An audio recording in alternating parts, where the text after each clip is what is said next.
Hey, go green. Michigan State looked really good tonight. I'm going to try and be measured with my response this time and make sure I praise Michigan State positively. I actually was really impressed with this team tonight. I thought they were good. Yeah, I did.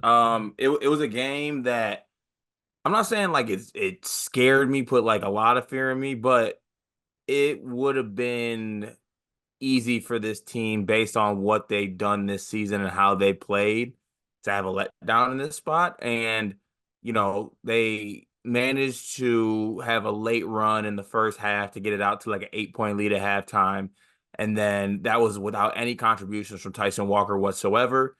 Tyson Walker comes out for the second half. He plays like Tyson Walker. He turns it up. They extend the lead. It was at 25 points, I think, for a lot of the game. Oakland made a late run to cut it. I think it ended up being a 17-point win, but game was really never in doubt. And you look across the board. Izzo pointed out in the press conference actually, Walker, Hogard, Fears, Holloman, I guess the point guard situation, whatever you want to call it. They combined for 19 assists in this game, zero turnovers. I can't remember the last time AJ Hogard even himself had a zero turnover game, so that's good to see. I also like what I saw from AJ Hogard in the first half when the offense was a little bit stagnant against that little janky little zone or whatever.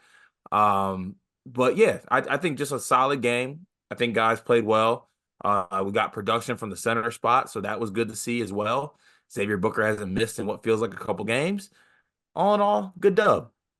He missed one late. I'm sad about it because I was going to come in with the stat that he hasn't missed a shot from the field since November 28th, Oh, but I missed that one, did he? he missed one in garbage time. Missed one.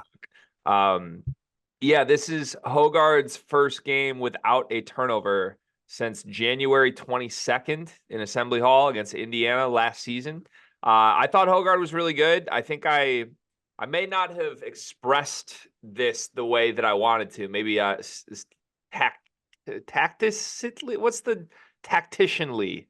How do I do that? How do I put tactically. tactically? Tactically, I think I had the right tactics, but my execution was poor. Again, forgive us. Our brains are pretty dead because we stayed up till 2 in the morning power houring for like 11 videos last night that you can go watch on the channel. But we're both running on fumes a little bit. Michigan State was not running on fumes in this game. I said this was the most obvious letdown spot ever. And I still think it was. Like, I think it would have been really easy for Michigan State to play poorly. I do think, like, at least early, it looked a little flat. Like, Oakland did hang around for most of the first half, and I thought, no disrespect to Oakland, but I thought Oakland looked horrible tonight. A lot of that was things Michigan State did. Some of it wasn't. Like, some of it was not. I thought Townsend, man, Townsend's not good. Townsend's not what people told me he was. And I know he's been good in other games, but tonight, like, I don't think Malik Hall like completely clamped him. I think he was on self clamp a little bit. Well, first of all, he started off the game settling, which was weird to me. Like he didn't do anything to put any pressure on the defense, which helped Michigan State. Honestly, he didn't really challenge them much. And then from that point forward, when he wasn't challenging, I just thought he was just over. I don't know. Yeah, I'm a big Trey Townsend guy. I'm a big fan of his game, and it's been a good amount of time since I've seen him like play that way. I'm not saying he doesn't miss shots in other games, but it was like the way he was missing shots is it was the aggressiveness and the shot selection. And you could actually hear over the telecast a good amount that Campy was yelling at him, like just hey, go at him, like go at Malik Hall. And he was reluctant to do it, which I'm all for it. Helped Michigan State out, but it definitely hurt Oakland. He also like I'm ripping him to shreds. He still finished with 17 points tonight, 6 for 14 from the floor.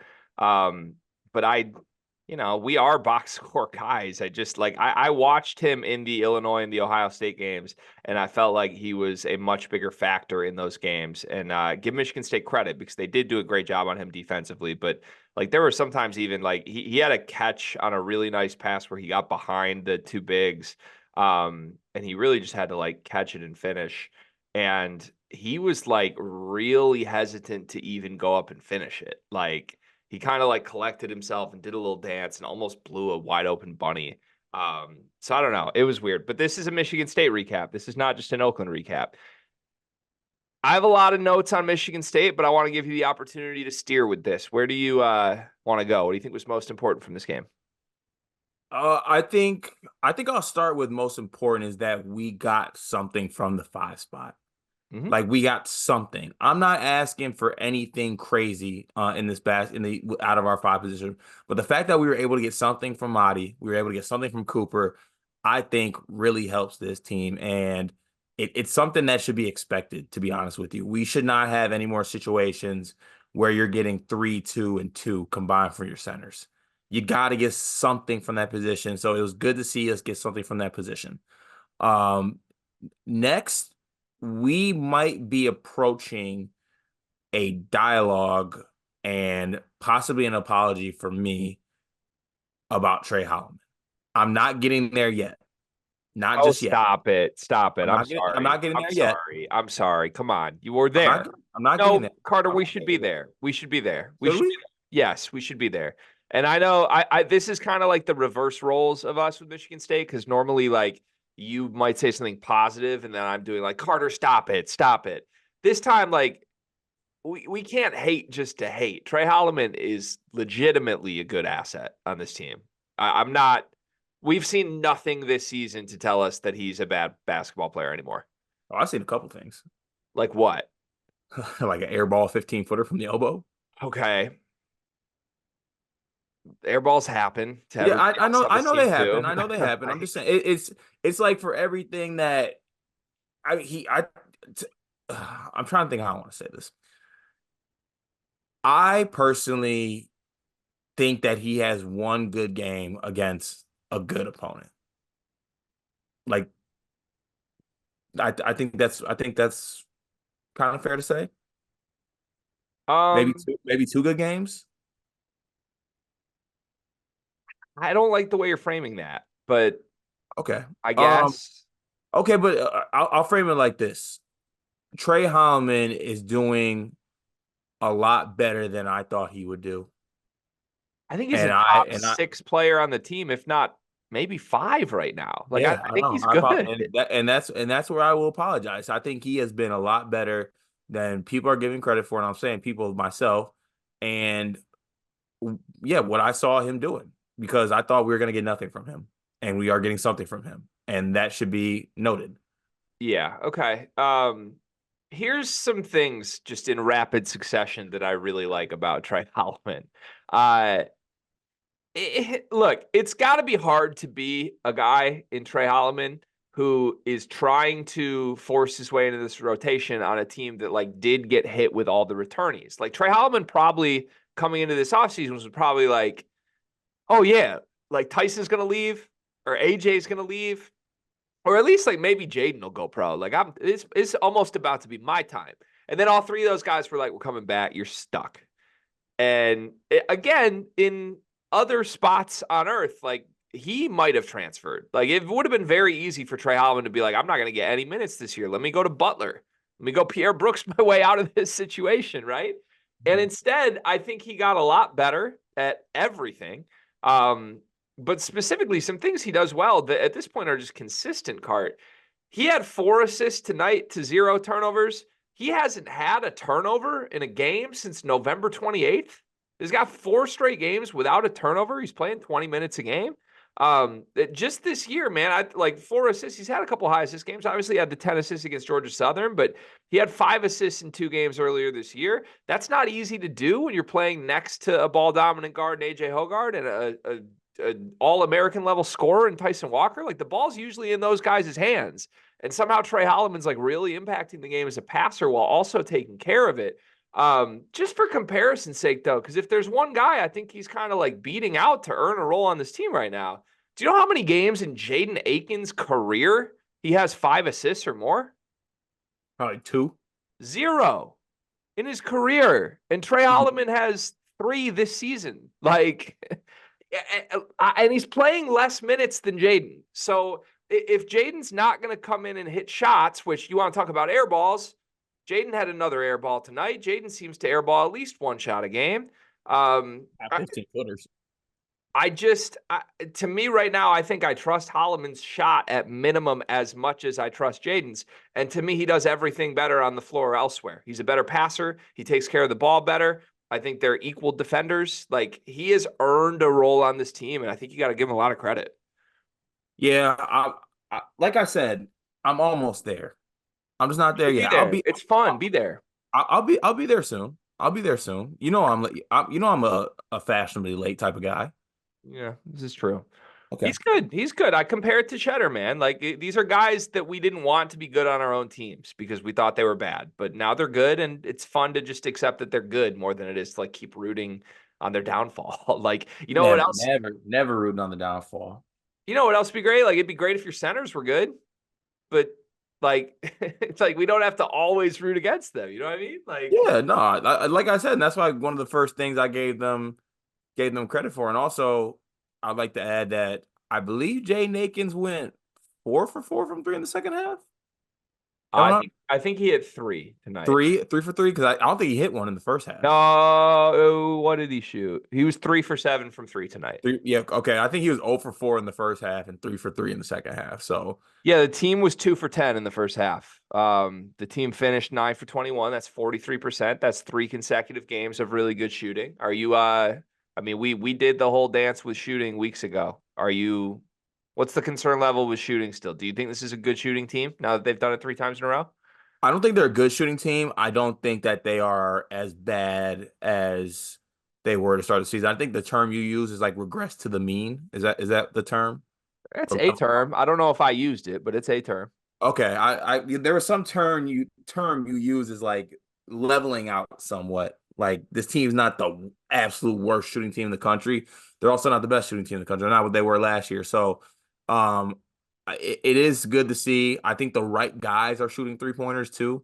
Like we're not getting Hogarth 3-pointers. We're not getting we did get a couple of Malik Hall 3-pointers. Malik Hall struggled tonight, but I think we're getting the right guys shooting threes. Tyson shooting them. Tre Holloman himself has been solid from 3-point line this year. So I think we're getting the right guys shooting it. I would not jump to the we're a good shooting team or anything like that, but I think it is good to see. And look, is this Michigan State team a Big Ten title contender? No, they are not. Is this a team that could win some games in March? Yeah, I think they can. Is this a team that could maybe make a Big Ten tournament run? Yeah, I think this is the type of team that could possibly do that.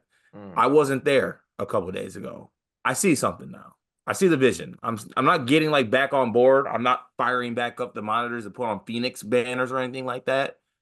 But I'm slowly but surely feeling better about this team, and especially offensively. Like there's 2 things in the first half I wanted to bring up.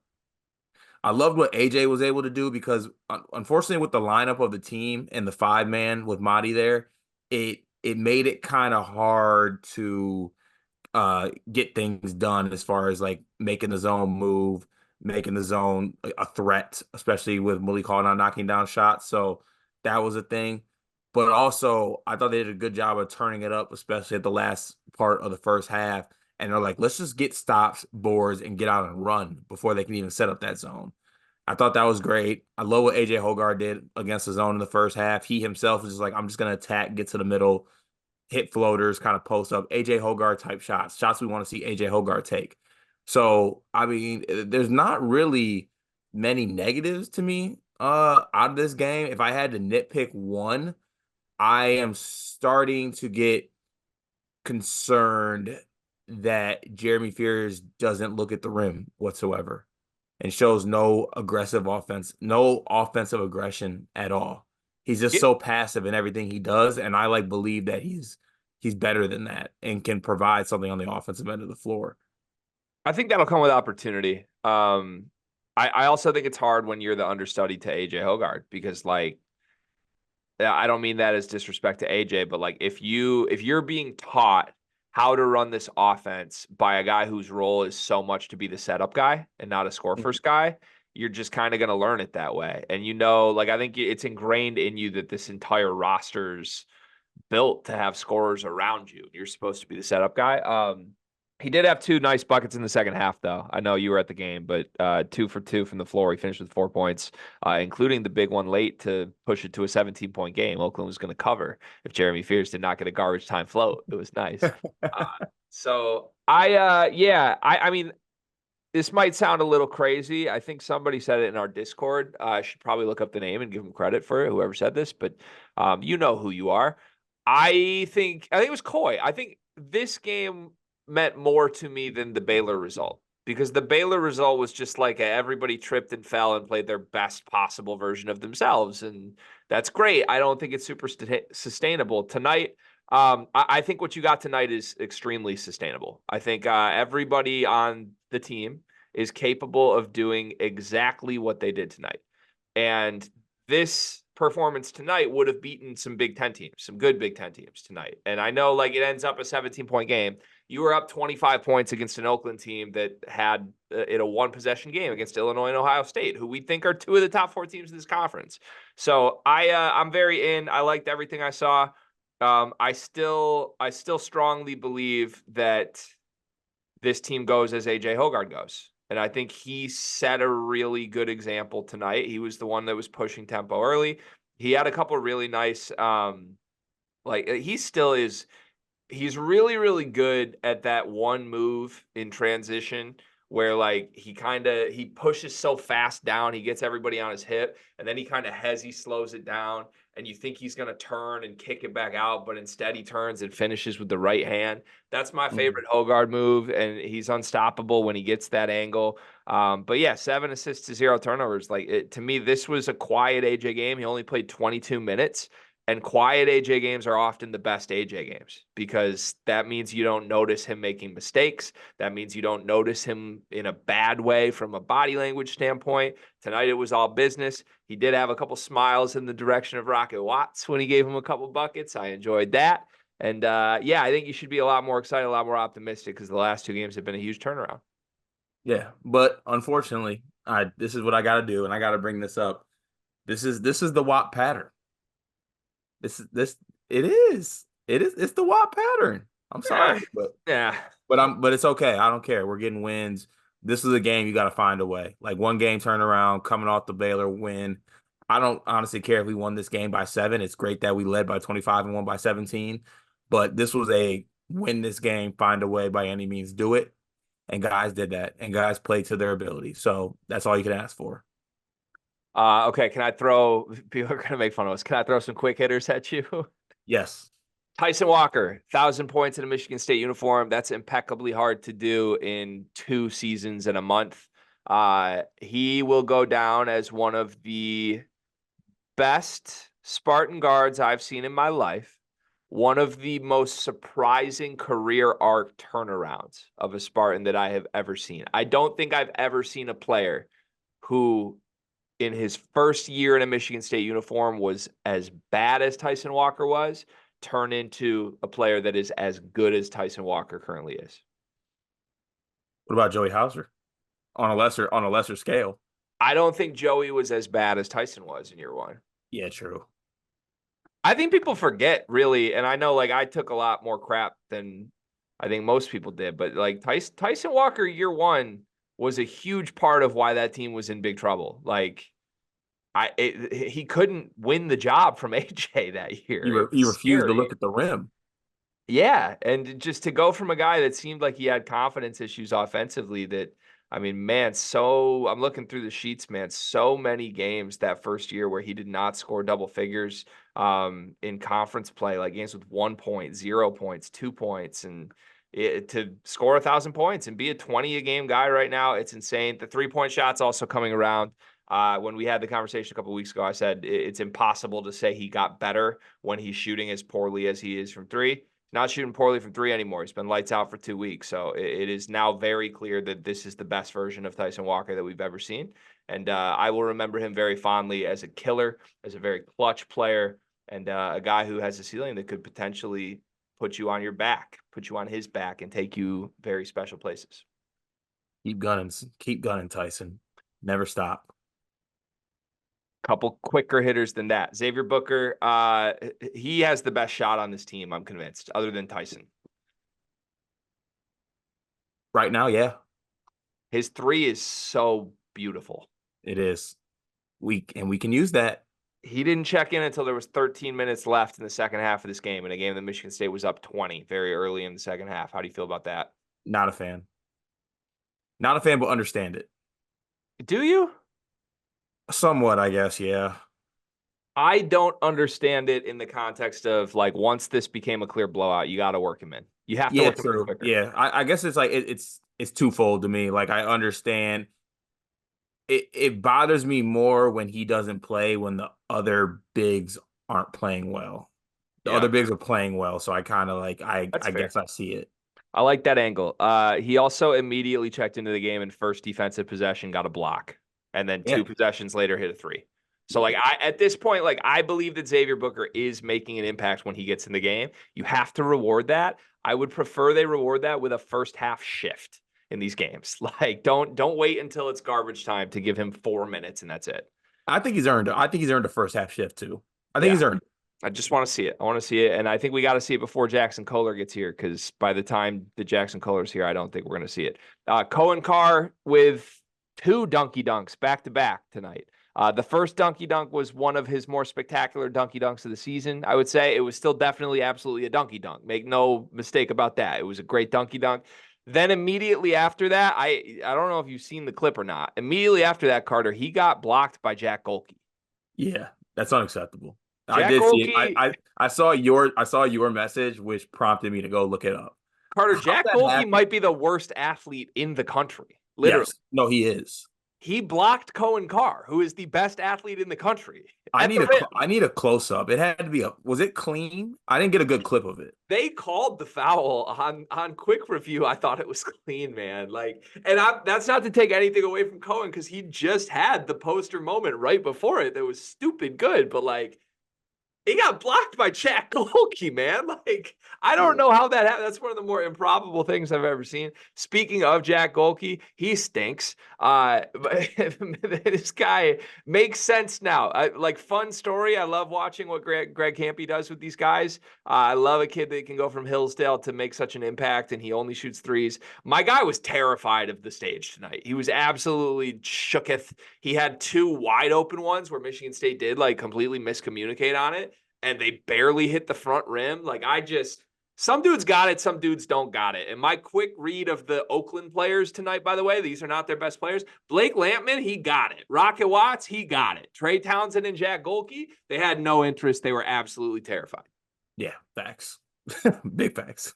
Ridiculous. And like, now I'm sitting here having to shrug off Spiro tweets at me about how, I pushed the plus 17.